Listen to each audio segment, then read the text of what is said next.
कलिकतारू आसीथिबा 11 जन बंगभाषी श्रमिकों जांच करुछि पारादीप पुलिस। संप्रति बांग्लादेश रे हिंदुंको प्रति चलिथिबा अकथनीय अत्याचार रे सारा भारत रे असंतोषर निया जळुछि।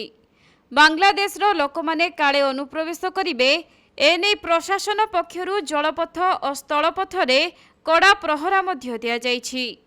तेबे आज 11 जन बंगभाषी श्रमिक पारादीप को सुदूर कलिकतारू आसीथिबा बेले पुलिस सेमानंको उपरे संदेह प्रकट करिथिला आउ सेमानंको थाना को आनिबा सह जांच करिछि पारादीप पुलिस।